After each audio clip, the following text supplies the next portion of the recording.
আশা করি আল্লাহর রহমতে যারা বিদেশে আছেন বা দেশে আছেন সবাই ভালো আছেন। দোয়া করি আল্লাহ যেন সবাইরে ভালো রাখে, সুস্থ রাখে।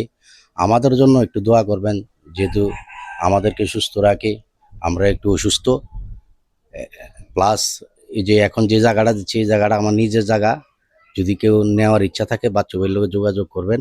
নিষ্কণ্টক জায়গা, কোনো ঝামেলা নাই। আর যা বলার বাচ্চু ভাই বলবে। আসসালামু আলাইকুম ওয়া রাহমাতুল্লাহি ওয়া বারাকাতুহু। দেশ ও প্রবাসী প্রিয় প্রবাসী ভাই ও বোনেরা এবং আমাদের বাংলাদেশের ভাই ও বোনেরা যে যেখান থেকে ভিডিওটা দেখতে পাচ্ছেন সবাইকে শুভেচ্ছা ও স্বাগতম জানাচ্ছি আমাদের ফেসবুক পেজ জমি ক্রয় বিক্রয় কুমিল্লা এবং ইউটিউব চ্যানেল জমি ক্রয় বিক্রয় কুমিল্লা। যে যেখানে আছেন আর যেখান থেকে দেখতে পাচ্ছেন আশা করি সবাই ভালো আছেন। আমি আর বাচ্চু। তো প্রথমে একটু দোয়া চেয়ে নিচ্ছি আফজাল ভাই। আমরা প্রবাসী গ্রুপ যে বলি আর উনিও সাউথ আফ্রিকান প্রবাসী।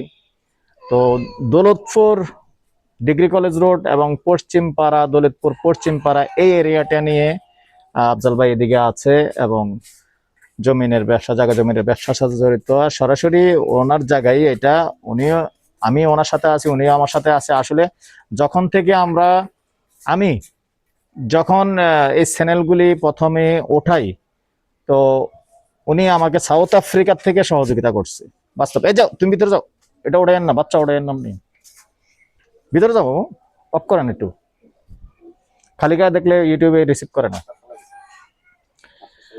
তো দর্শক, যেটা বলছিলাম, এক সাইডে মহিলা আসে।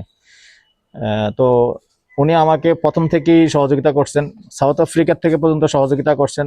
যখন আমি ইউটিউব চ্যানেলটা ওঠাই, সে ওনার মাঝখানে সাসপেন্ড করলেও ইউটিউব কিন্তু এখনো চালু আছে, সেই ইউটিউব চালু এখনো আছে।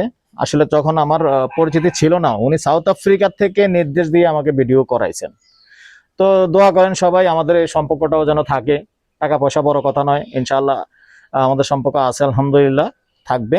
এবং আপনারাও যখন আসবেন এই এলাকায় যদি জায়গা নেন, সন্ত্রাসী চাঁদাবাজি কোনো ভয় নাই, যেহেতু উনি আবার রাজনৈতিকভাবেও জড়িত আছে, এমপির সাথে রাজনীতিকও করে, কোনো সমস্যা নেই। একবারে নির্ভয়ে নিষ্কণ্ঠ জায়গা নিতে পারবেন। আর এই জায়গাটা ওনাদেরই এই জায়গাটা নিতে পারেন। সাথেই থাকুন, আমি জায়গাটা দেখিয়ে দিচ্ছি। তো দর্শক, এই যে রাস্তাটা দেখতে পাচ্ছেন, এই রাস্তাটা দিয়ে এসেই দৌলতপুরের যে পশ্চিম পাড়ার যে ডালার রাস্তাটা আছে, যে ডালার রাস্তাটা দিয়ে ঢুকে এসে আবার একটু পশ্চিম দিকে আসতে হবে। এই রাস্তাটা তো পশ্চিম দিকে এসেই এখানে রাস্তাটা একটু চিপা, আমি আসলে যেটা যেরকম আছে এটাই বলি। এখানে অটো পর্যন্ত ক্লিয়ার আছে, 6-7 ফিটের রাস্তা ক্লিয়ার আছে। পরবর্তীতে এখন যেহেতু আসলে সিটি কর্পোরেশনের ভিতরে ঢুকে যাবে, যেহেতু সিটি কর্পোরেশনের ভিতরে ঢুকে যাবে, তো এখন কিন্তু সবাই একটু ছেড়ে বাড়ি করবে, ছেড়ে বাড়ি করতে হবে, বাধ্যতামূলক ছেড়ে বাড়ি করতে হবে। আপনার বাড়ি আছে, যাই আছে, যেটাই করেন, কিন্তু আপনি 2 ফুট 3 ফুট ছেড়ে বাড়িটা করতে হবে। তখন কিন্তু রাস্তাটা আরো প্রশস্ত হয়ে যাবে। এই যে রাস্তাটা দেখতে পাচ্ছেন, আর নাইলে অন্য কোনো সমস্যা নেই, সম্পূর্ণ নির্ভেজাল নিষ্কণ্ঠ জায়গা। এখন আসলে এখনই বাড়ি করতে পারবেন। আর জায়গাটাও কিন্তু ভরাট আছে, এটা যে দেখতে পাচ্ছেন। আর সামান্য কিছু বালু ফালাইতে হবে, তেমন একটা বেশি কিছু লাগবে না। তো দর্শক, এটার মৌজাটা হলো দৌলতপুরি, আর জমির পরিমাণ হলো 8 শতক। জমির পরিমাণ 8 শতক। রাস্তা দিয়ে সুন্দর দেখতে পাচ্ছেন। আচ্ছা আফজল ভাই, এখানে এভাবে কতটুকু হবে? রাস্তা দিয়ে মুখপাত কতটুকু? না না, এটা বলতেছি না, এইভাবে মুখপাতটা কতটুকু রাস্তার পাশে দিয়ে? যেমন এখান থেকে কতটুকু, ওখান থেকে আপনার ওয়ালটার থেকে এখানে কতটুকু আসছে? খেয়াল নাই আমি ওই দর্শক, এভাবে মুখপাত 73 ফুট আছে। যদি কেউ আগ্রহী হন, 2 ভাগেও নিতে পারেন। 2 ভাগে নিলে কিন্তু সুন্দর একটা সাইজ হবে, খারাপ হবে না। কারণ 2 ঘন্টা করে পড়বে, 2 ঘন্টা করে নিলে একবারে স্কোয়ার সাইজ হয়ে যাবে। যদি কেউ আগ্রহী হন এরকম ভাবে নিতে পারেন। আর ভেঙে বিক্রি করবেন এমনি 2 ঘন্টা নিলে, 2 ঘন্টা নিলে দর্শক, 2 ঘন্টা নিলে তাও নিতে পারবেন।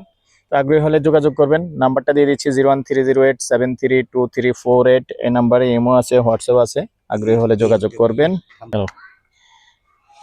তো দর্শক, এই পর্যায়ে আমি প্রাইসটা জানিয়ে দিচ্ছি, ঘন্টা হিসাবে বলে দিচ্ছি। যদিও এখানে 4 ঘন্টা, 2 ঘন্টা করে নিতে পারবেন। তো ঘন্টা হিসাবে বলে দিচ্ছি, ঘন্টা 27 লক্ষ। তারপরেও ফাইনালি যখন বসবেন, আফজল ভাইয়ের সাথে বসলে একটু ইনশাল্লাহ একটু কথা বলার সুযোগ থাকবে। নাম্বারটা দিয়ে দিচ্ছি 01308732348। ভালো থাকেন, সুস্থ থাকেন, আল্লাহ হাফেজ।